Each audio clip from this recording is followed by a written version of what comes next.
Hi, I'm Marcy, and I just wanted to tell you guys my story about this guy that I used to date.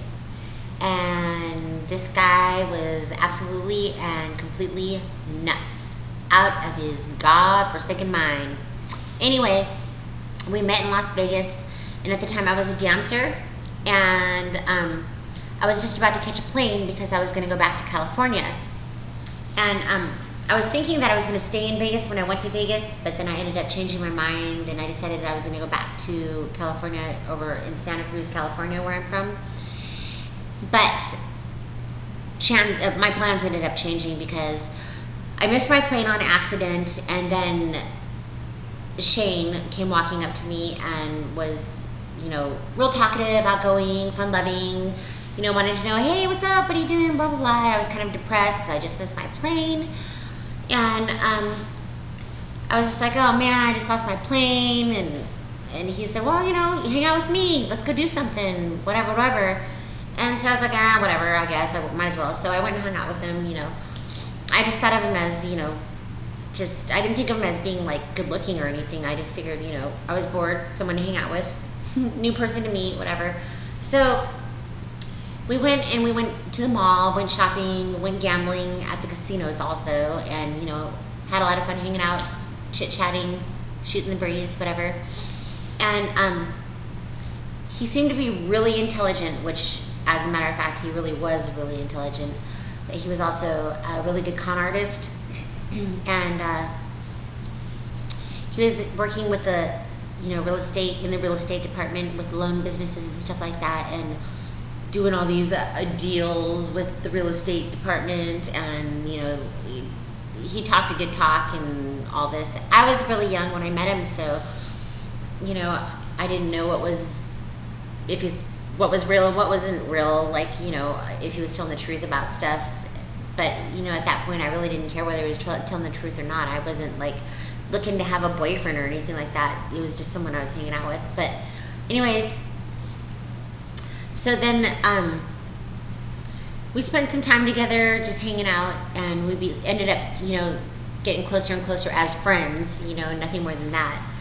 And I was paying a lot of money for the motel that I was staying in at the time, so he offered that I can come stay in his motel, so I did, and we slept in the same bed for like a month or two, and I never had sex with him. He never tried to touch me. He was very respectful, and I had a lot of respect for him because of that. But anyway, one night we went to an after-hours club out there in Las Vegas, and proceeded to get extremely drunk. And then some guys that were there bought me 2 Coronas and stuck the date rape pill in my drinks, and I ended up getting really, really, really, really wasted, and then passed out in the club. And well, that's a long story in itself, but that was about 2 months after I met Shane. And at that point, him and I had become like really close friends.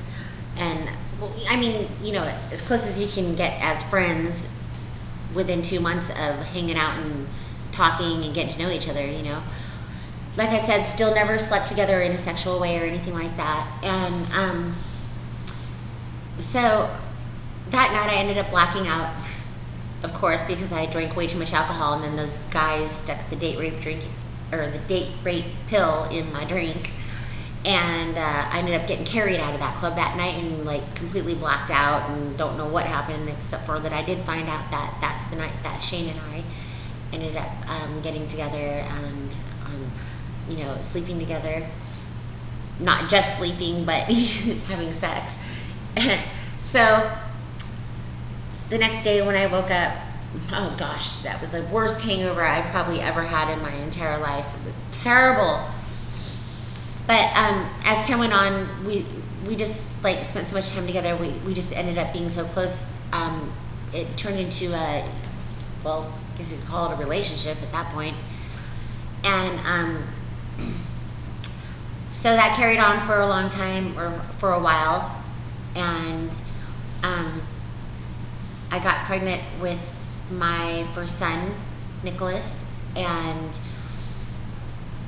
Shane, you know, he seemed really nice and really sweet when I first met him. He seemed like the nicest guy on earth, and he ended up being completely psycho. And I found out later on that he was a diagnosed schizophrenic and also diagnosed sociopath, and he had a whole bunch of mental disorders that were, I mean, I had no clue what I was getting myself into. I was young, and he seemed so nice, and so he didn't seem like he was crazy or psycho or violent at all. But then all of a sudden he started acting real violent, and out of the clear blue it would happen.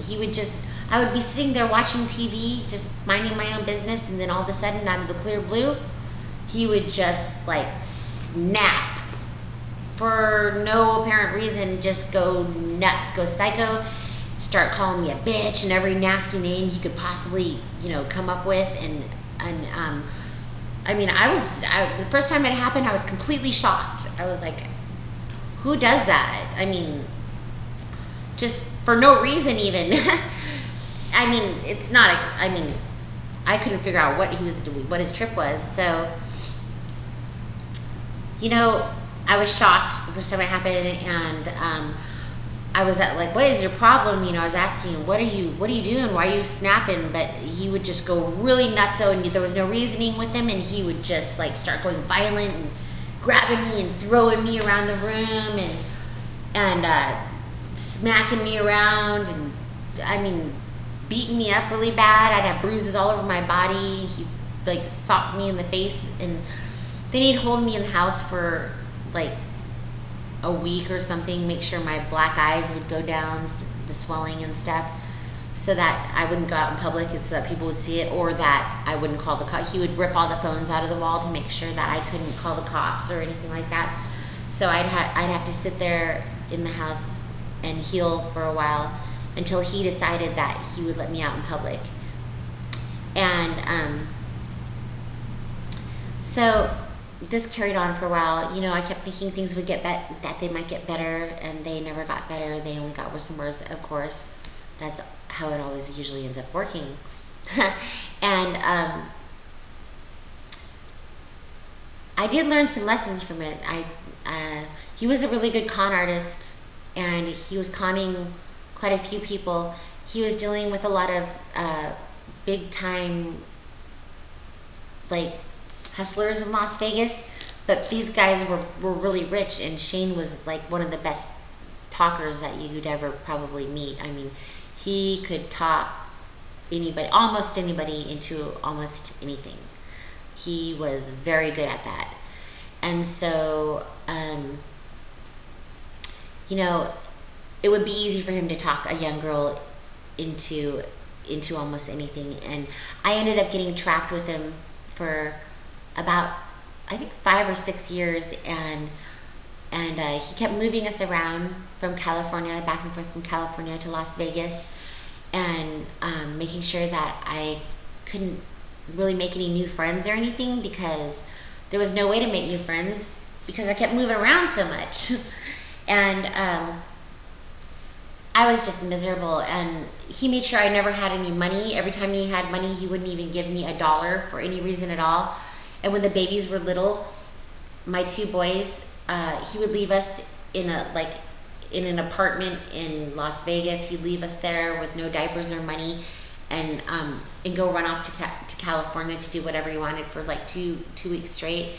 And I would have to figure out how to come up with, I didn't have a job because I was staying at home with the kids, so, you know, I'd have to, like, you know, call my mom and ask her if she could, you know, send me $10-15, something like that, something close to that, for diapers. I mean, it was really bad. And then he'd come home from wherever he was in California from being gone for a couple weeks. He'd come back home, and then he'd just go psycho. Just walk through the door and just start screaming and calling me every name in the world, and grabbing me and throwing me into the walls, and just smacking me around. I mean, it was constant, and I couldn't figure out why he was doing this to me. I couldn't figure out why he was treating me this way. And like I said, it was really almost impossible for me to leave. I mean, I tried a bunch of different times. He would track me down. I mean, it was really bad, and then finally, one day I got away from him, but it wasn't easy. And you know, one time he beat me so bad beyond recognition that my eyes were so swollen. They were swollen huge, and they weren't black and blue. They were literally just so swollen they were black. I mean, I was unrecognizable. I looked like the Elephant Woman. I don't know. It was terrible, and I couldn't see out both my eyes. And he put a gun to my head that night, and he threw me on the ground, and he had a gun to my head, and he was just socking me in my face and busting my face open. And my little 5-year-old daughter was there, and she was screaming, and she was just absolutely terrorized. She was scared to death, and he grabbed her because she was screaming, no, don't hurt my mommy. And he grabbed her and told her, shut up, you little bitch. And she was only like 5, like I said, and he threw her on the ground and took a gun to her head. And you know, just, it was horrible. It was definitely one of the most psychotic guys I've ever met, and he was a pathological liar from hell. I mean, this guy would know the truth if the truth smacked him in the ass, and if it smacked him hard. He just didn't even know what the word meant. The word being truthful. He didn't know how to be truthful, and every word that came out of his mouth was a complete lie, everything. And he'd make up completely fabricated stories all day long.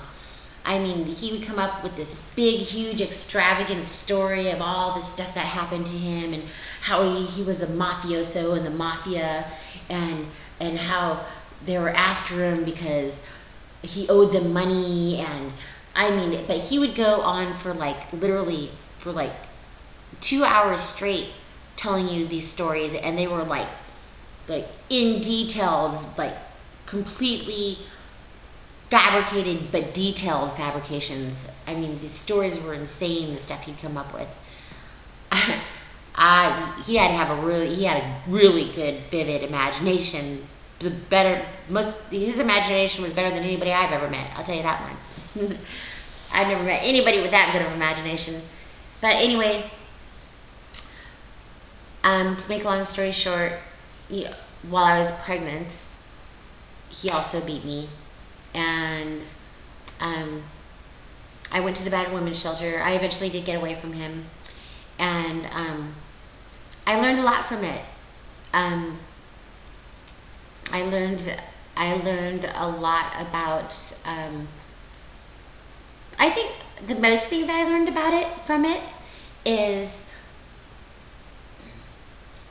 kind of seeing better. Like when I first meet somebody, I can pretty much read right through them almost immediately nowadays. Like, where back then I was so young, I mean, if someone put on a facade in front of me, I wouldn't know it was a facade because, well, I mean, I was 25, 26 at the time, and I didn't know that. I mean, he seemed, like I said before, he seemed like the nicest guy on earth. So there's no way I ever thought that he would ever, or could ever, even behave that way. So now I know. And I've learned, like I said, I've learned how to be able to read people better, and my life has gotten a lot better since then. And at least I got 2 beautiful little boys from it, and now they're 11 and 12, and they're great kids, and I wouldn't trade them for the world. Anyways, I haven't talked to Shane in, let me think, 8, 9 years, thank God. And last I heard, he moved to California for a while, and now he's living back in Las Vegas, from what I heard. And he's doing all of his fraudulent loan whatever business. And I guess from what I heard, also the FBI is after him because he's screwed people out of a whole lot of money, like hundreds and hundreds and hundreds and hundreds and hundreds and hundreds and hundreds of thousands of dollars. And so that's the situation with him. I guess that's us. I heard that from his family. Anyway, thanks for letting me tell my story. Have a great day, everybody.